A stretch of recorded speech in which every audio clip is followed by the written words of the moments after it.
Good morning, everyone. My name is Molly Dvorak, and I am going to be hosting the Green Peas webinar today as part of our Pennsylvania webinar series. Let's get started.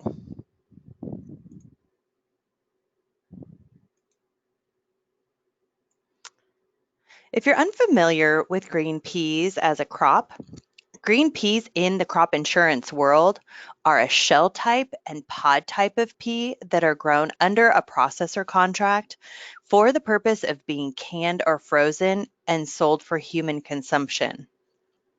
In this webinar, you'll learn about green peas crop insurance and what to do when a loss occurs. First, if you have not already watched it, please watch the Crop Insurance Basics webinar recording.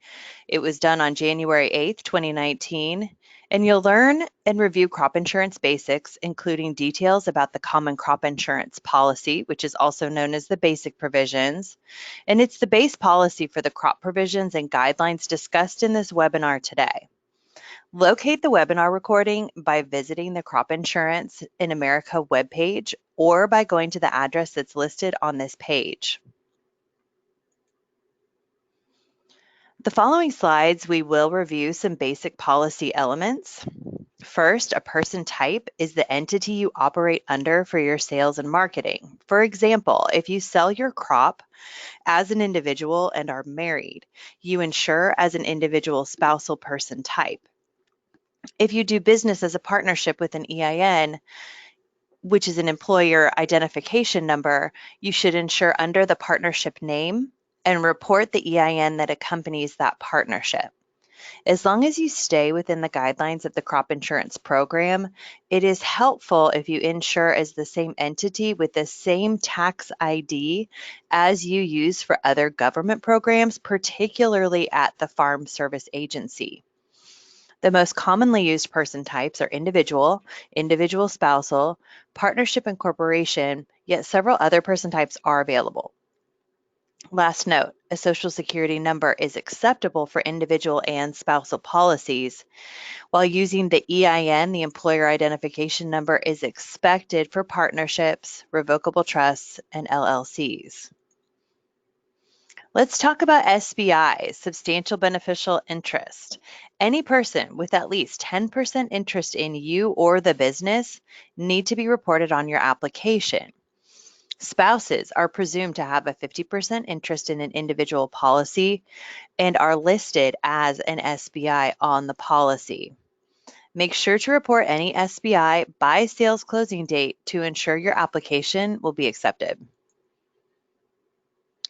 Why is it important to check your AD 1026 status before purchasing a policy?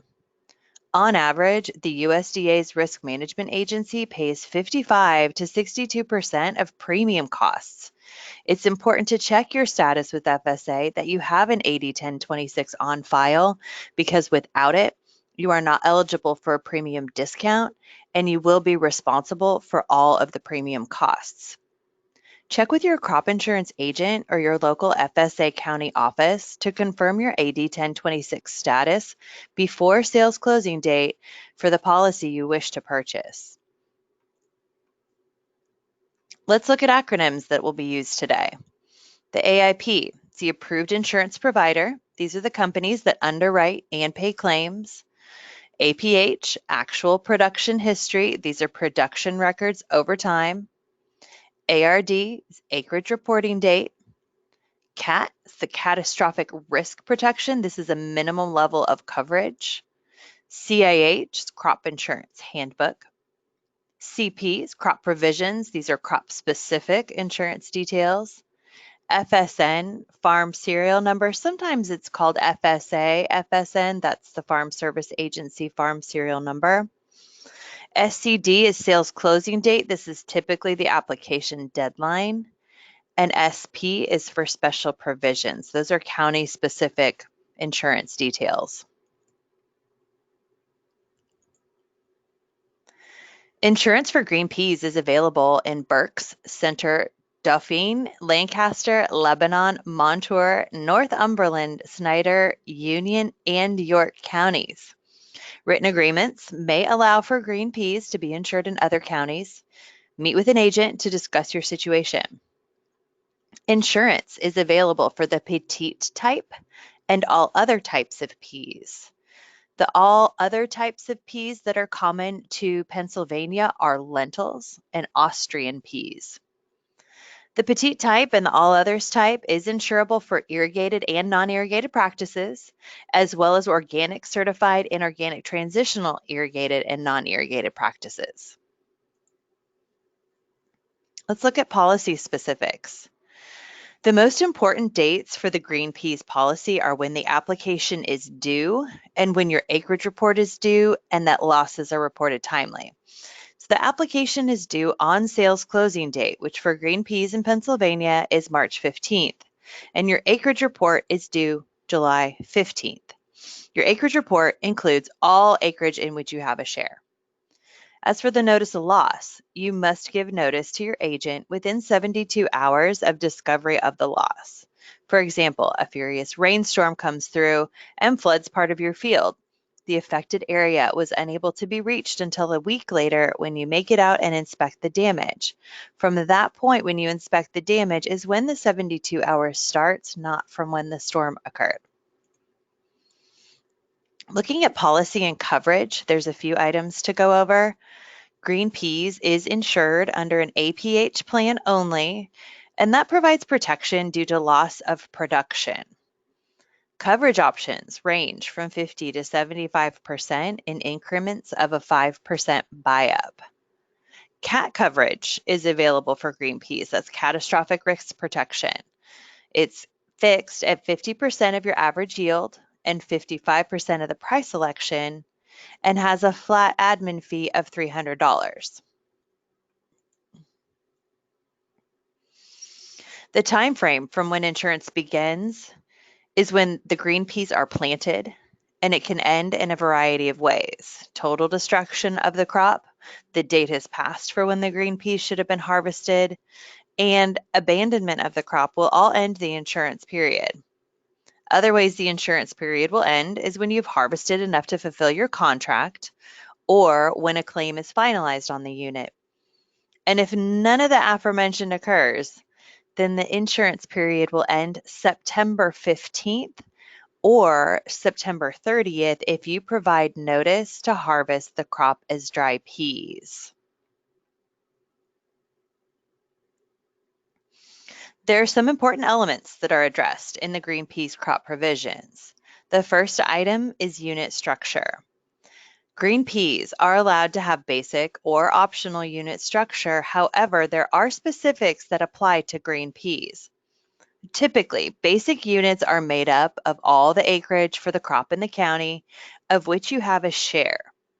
For green peas, basic units are made up of the crop's acreage in the county for which you have a share and that will be used to fulfill contracts with each processor.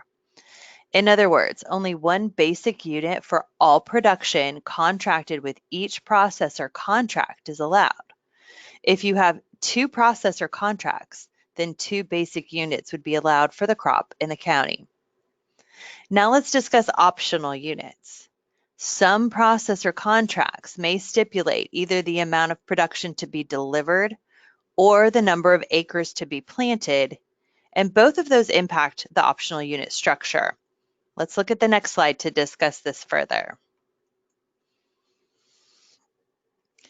For the contracts that stipulate the number of acres to be planted, optional units may be established by section, section equivalent, farm serial number, or by practice, in addition to be based on shell type and pod type, as long as the shell type acreage does not continue into the pod type acreage in the same rows or planting pattern. In other words, there must be a break in the planting pattern in order to separate them as optional units. For production stipulated contracts, optional units by section, section equivalent, farm serial number, or by practice are not allowed.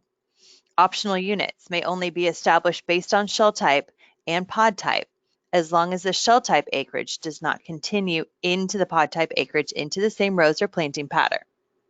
So to summarize, Contracts that stipulate production are only allowed to have optional units based on type, and for acreage stipulated contracts, optional units can be established by type, practice, section, section equivalent, or farm serial number.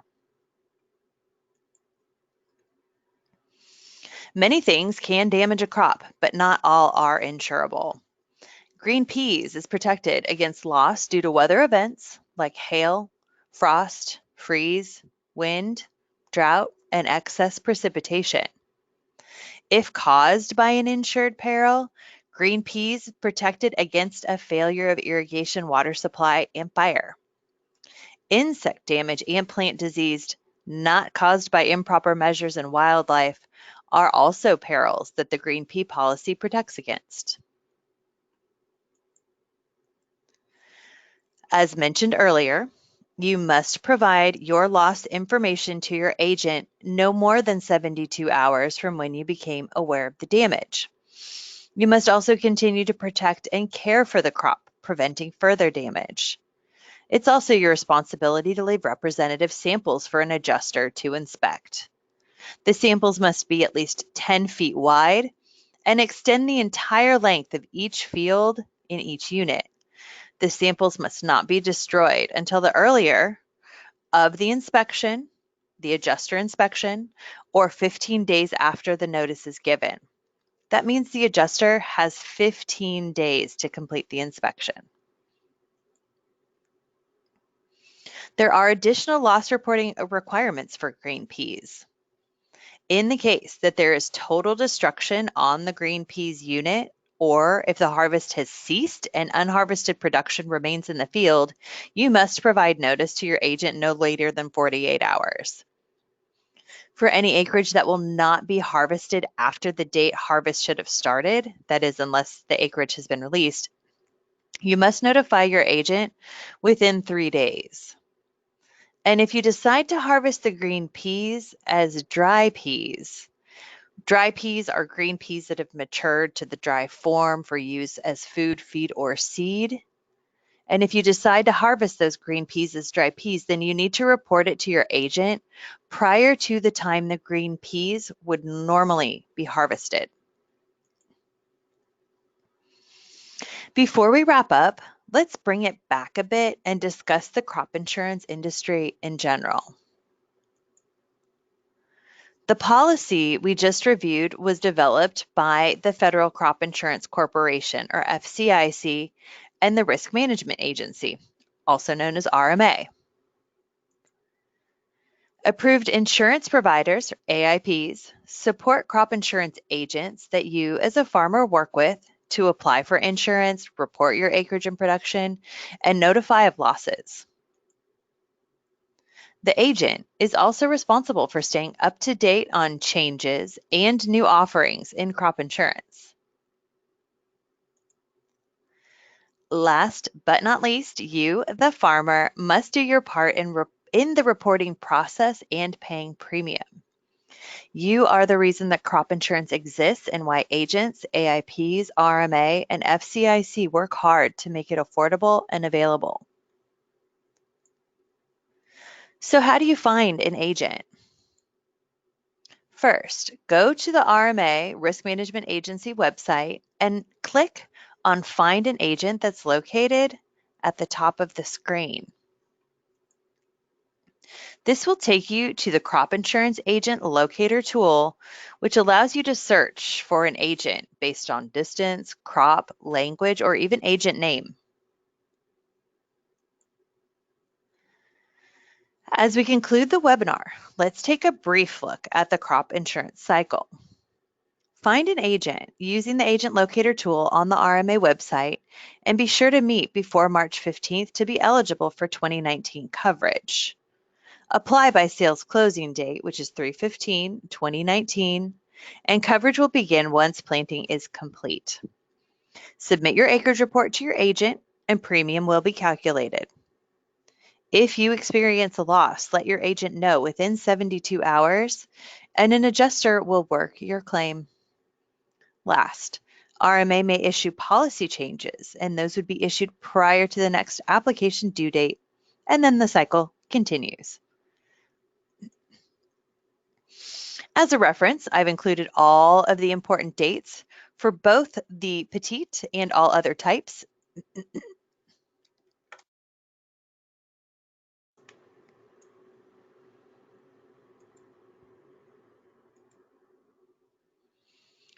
And thank you very much for your attention today. You should receive a survey tomorrow, so let me know your thoughts on today's webinar. We appreciate your feedback. Have a great day.